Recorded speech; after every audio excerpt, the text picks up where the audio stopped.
Ja mirgo kvelsvešu lampine deg simbols DPF un check engines vēl deg, un ja mašinai nav jaudas, tas ir V grupas mašinam Škoda, Audi, Volkswagen, Škoda, tad tas ir problēma ar ekoloģiju saucamo DPF filtru vai EGR. Šobrīd mēs veicam diagnostiku mašinai, tūlītas noskaidrosim, kas par problēmām.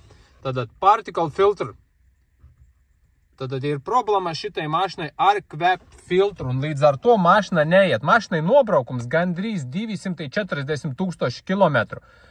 Ražotāji vieni tur vairāk var nobraukt, citi ir mazāk, bet plus minus pie šāda nobraukuma ir jāmaina kvep filtras pret jaunu. Protams, jāpaskatās, kad zinējam būtu viss ir kārtība, gan sprauslas, gan turbina nedzītu eļa, un sprauslas normāli darbotos, neaizlietu to DPF filtru, piemēram, ieliekot jaunu DPF filtru, ne jau analogu, analogs tur maksā 500-600 plus darbs, tas baigi labi, nekas no tā nebūs, jo viņam nav iekšā dārgmetāla, viņš neiztur to temperatūras tieši V grupas mašinam, un ilgmužīgi viņš nestrādās. Tātad ieliekot oriģināla, kur maksā daži 1000 eiro, diez vai pie mums Latvijā cilvēki to pirks un ieguldīs mašinā. 2011. gads, tas jau ir Euro 5 sākums.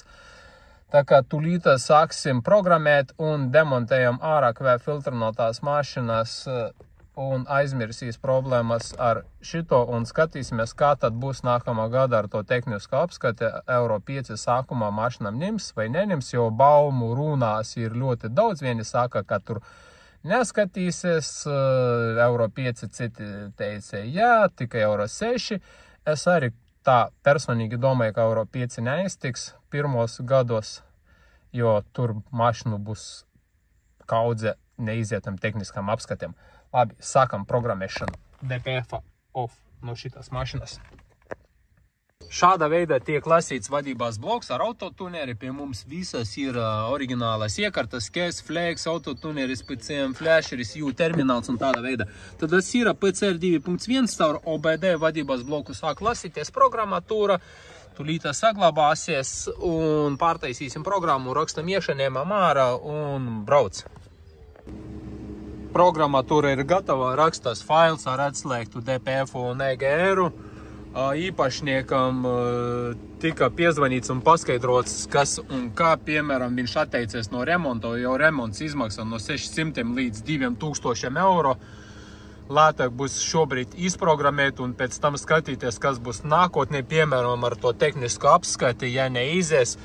Tur 25. gadā ir iespēja vienmēr pie mums atgriezt oriģinālu programmatūru un jau mēģināt likt iekšā vai analogu vai oriģinālu un remontēt motoru un skatīties dziļāk, kādēļ viņš sāk aizaudzināt to kvep filtru.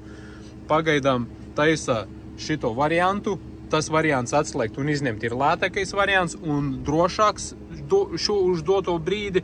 Uz visiem laikiem tos ekoloģija vairs neietimpies, bet ja kaut ko tehniski apskatē sāks stāstīt vai neizlaidīs cauri tos tieši mašinas 11. gadā, tad būs iespēja vienmēr pie mums ierakstīt atpakaļ oriģinālu programmatūru un to visu saremontēt.